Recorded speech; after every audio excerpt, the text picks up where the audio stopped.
Hello friend, online exam with Anil में एक बार पुनः आपका स्वागत है। आज हम लोग नंबर सिस्टम का एक नया टॉपिक, नया कंसेप्ट करेंगे। तो आज का टॉपिक है क्रमागत संख्या। क्रमागत संख्या पे हम लोग आज बात करेंगे, क्योंकि ये बहुत इम्पोर्टेंट टॉपिक है संख्या पद्धति का। तो चलिए आते हैं, सबसे पहले ये जानते हैं कि क्रमागत संख्या होती क्या है।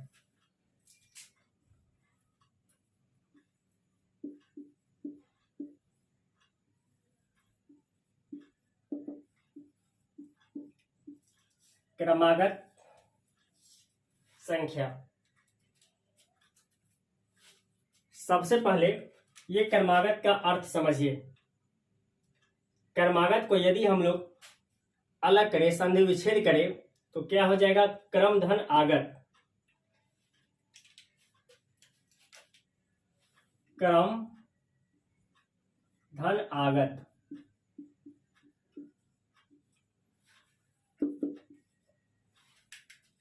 क्रमागत संख्या का परिभाषा इसी में छुपा हुआ है।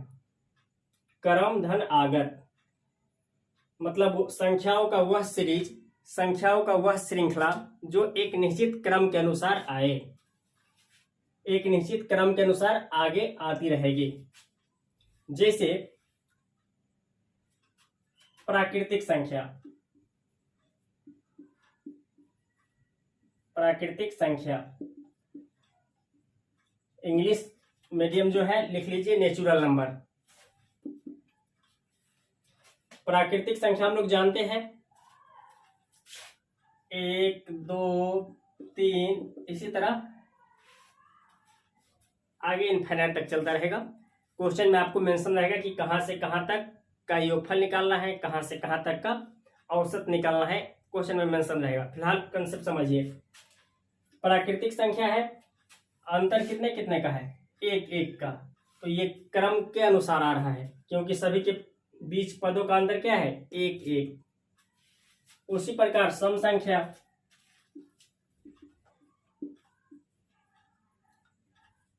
इवन नंबर, जैसे 2 4 6 8, ये भी एक क्रमागत संख्या है, क्योंकि एक निश्चित क्रम के अनुसार आ रहा है। पदों के बीच का अंतर कितना है? 2 2 2। यदि विषम संख्या की बात करें तो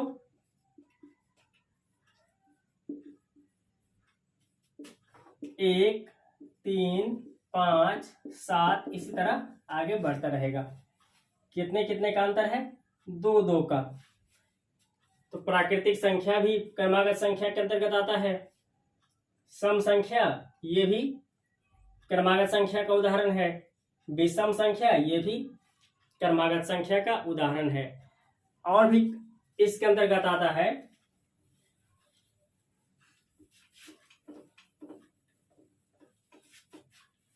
जैसे मान लीजिए दिया है क्वेश्चन में 7 के गुणज,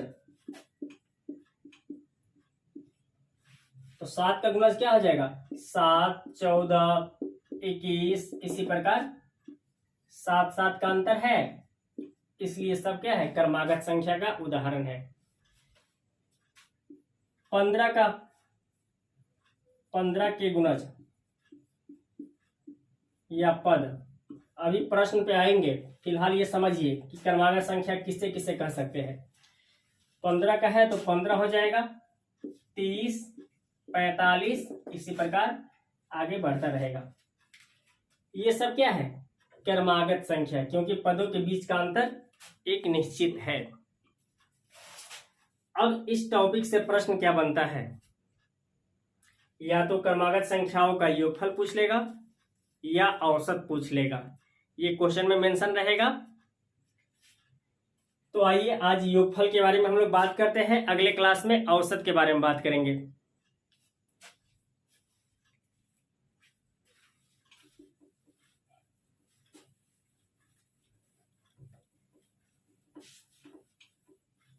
क्रमागत संख्या, इसके आगे लिखिएगा क्रमागत संख्याओं का योगफल। योगफल या योग बराबर होता है n × a + l/2। ये फॉर्मूला होता है, बहुत इंपॉर्टेंट होता है। यहाँ से प्रश्न बनेगा, अभी दिखा रहे हैं कि इस प्रकार का प्रश्न बनता है एग्जाम में। तो सबसे पहले तो ये लिख लीजिए आप, क्रमागत संख्याओं का योगफल n into a plus l by 2, जहां n क्या है, पदों की संख्या,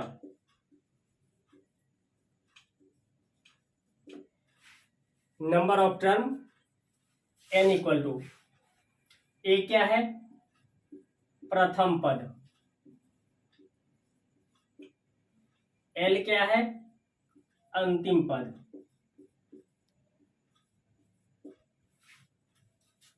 ये 3 पद था, तीनों हम लोग को पता है, n बराबर पदों की संख्या, a बराबर प्रथम पद, l बराबर अंतिम पद।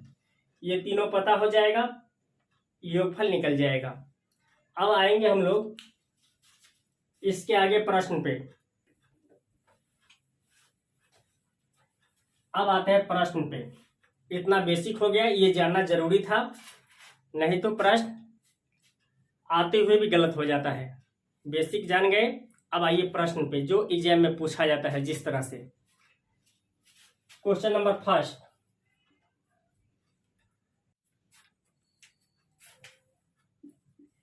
ये है प्रश्न पूछने का तरीका। जैसे 4 + 8 + 12 + ... 44 का योगफल कितना होगा, या ज्ञात करें, कुछ भी पूछ सकता है। तो सबसे पहला काम क्या है, आपको सीरीज पकड़ना है कि ये क्रमागत संख्या का सीरीज है कि नहीं। तो क्रमागत संख्या का सीरीज है, क्योंकि ये जो अंतर है 4 का है। अब क्रमागत संख्याओं का सीरीज दिया है, पूछ लिया है योगफल क्या होगा, योगफल क्या होगा। फॉर्मूला हम लोग जानते हैं, n into a plus L upon 2, सब आपको बता दी गई है। n के बारे में नहीं बताया है, n बराबर होता है l minus A by D plus 1। l क्या है, वही चीज, अंतिम पद, लास्ट टर्म। a है पहला पद, d है पदों के बीच का अंतर, और उसमें जोड़ देना है एक। आइए, यहाँ n पता नहीं है तो पहले n निकाल लेते हैं। यहाँ तो आप निकाल लेंगे, इजी लग रहा है, लेकिन जब ये सीरीज बहुत बड़ा दे देगा, बहुत बड़ा कहने का मतलब 4, 8, 12 ... हजार में दे दे, 100 में दे दे, सैकड़ा में दे दे, तब उस कंडीशन में इसको लगाना पड़ेगा। फिलहाल यहाँ निकाल के देखते हैं हम लोग। l का मान कितना है, 44। 44 माइनस पहला पद 4, इसको भाग देना है पदों के बीच का जो अंतर है। यहाँ 4 का अंतर है, इसलिए 4 से भाग दे दिए, प्लस 1। 44 में से 4 घटेगा तो 40, 40 में 4 से भाग देंगे तो 10, प्लस 1 बराबर 11। अब n का मान मिल गया हमें 11। अब क्या करेंगे, योगफल का जो फॉर्मूला है इसमें पुटअप कर देते हैं। योग बराबर हो जाएगा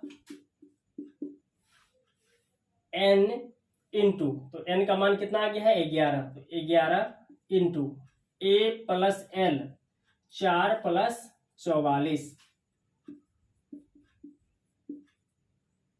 बटे 2। ये हो जाएगा 11 गुने 4 + 44, 48 बटे 2। ये कट जाएगा, 24 दूनी 48। अब मल्टीप्लाई कर लेंगे, 11 चौक 44 का 4, 11 दूनी 22 और 4 26। यही हो गया आंसर। चलिए अगला क्वेश्चन लाते हैं आपके सामने।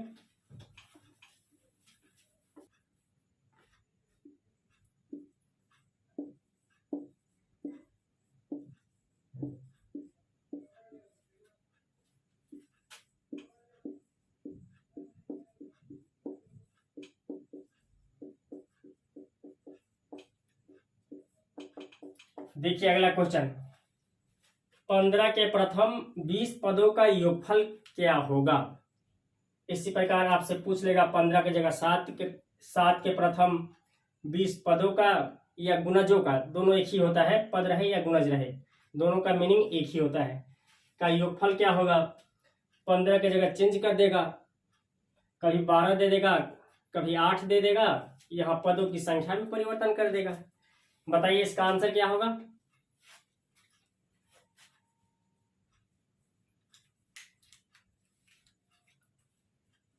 तो कहां से स्टार्ट करेंगे सीरीज, 15.30 योगफल पूछा है तो प्लस प्लस कहां तक जाएगा, 15 दूनी 30 और 1 0 है तो 3, लास्ट टर्म आ गया 300।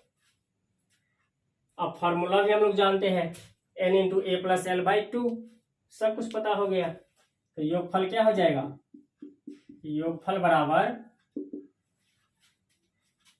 n into a plus L upon 2। n का मान तो पता है हम लोगों को, पहले से इस बार दिया है, 20 पदों का योगफल, तो यहाँ 20 कर देंगे। a प्लस एल 15 हो गया, प्लस एल 300 हो गया, दोनों को जोड़ेंगे तो कितना हो जाएगा, 315, और कितने से भाग दे देंगे, 2 से, ये फार्मूला का है 2, ये कट जाएगा, 2 इकाई 2, 1 0 है तो 1 0 आ गया। 10 गुने 315 करेंगे तो आ जाएगा 315 के आगे 1 0। इसी प्रकार प्रश्न घुमाया जाता है, प्रश्न पूछने का तरीका यही है। एक और क्वेश्चन करते हैं हम लोग।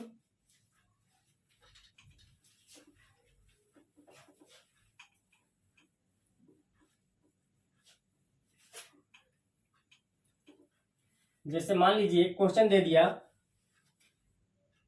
40 विषम संख्याओं का योग, 40 विषम संख्याओं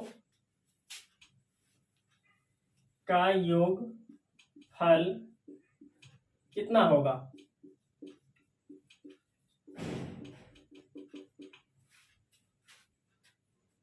तो 40 विषम संख्याओं का योगफल पूछ रहा है। विषम संख्या भी तो क्रमागत संख्या का उदाहरण है। इसका पहले सीरीज लिखेंगे तो हो जाएगा 1 3 5, इसी तरह लास्ट टर्म क्या हो जाएगा, 40 दूनी 80 में से 1 घटा देंगे 79। पहला पद हो गया, अंतिम पद हो गया, और पदों की संख्या 40 दिया है, तो योगफल बराबर, फॉर्मूला तो जानते ही हम लोग, n into a plus L upon 2 कर देंगे। बताइए n का मान पता हो गया 40, तो 40 रख देते हैं। a प्लस एल, 1 प्लस 79 79 करेंगे तो हो जाएगा ये 80, और भाग दे देंगे 2 से, ये कट जाएगा 20 से, 8 दूनी 16, तो आंसर हो जाएगा 1600। आप सोचते होंगे विषम संख्याओं का योगफल निकालने के लिए डायरेक्ट फॉर्मूला होता है। हाँ होता है। क्या होता है, n स्क्वायर। तो n का मान सीधे 40 दिया है, तो 40 का स्क्वायर करेंगे तो 1600 आ जाएगा आंसर। लेकिन इसे हम इसलिए बताए हैं क्योंकि ये भी क्रमागत संख्या का सीरीज है, और यदि आपको एक क्रमागत संख्या का याद है तो बाकी सब में फॉलो कर सकते हैं, सभी आप यूज कर सकते हैं। तो यहां से भी आंसर आ गया क्या, 1600, और यहां से भी 1600, आंसर तो बराबर ही आएगा, चाहे जो तरीका अपना लीजिए आप। इस प्रकार बहुत सारा सीरीज बन सकता है। उम्मीद है कि आप कर लेंगे, क्योंकि आपको क्रमागत संख्याओं का योगफल का फॉर्मूला याद हो जाएगा। अब उसके बाद n पता नहीं रहेगा तो n निकालने के लिए भी बताया है आपको फॉर्मूला। एक बार फिर से लिख लीजिए, यदि n पता ना हो तो n बराबर l minus a upon d plus 1। यही होता है क्रमागत संख्याओं की संख्या निकालने के लिए और योगफल निकालने के लिए। जब हम लोग औसत की क्लास करेंगे उस कंडीशन में फिर आएंगे इस पे कि वहां क्रमागत संख्याओं का औसत कैसे निकाला जाता है।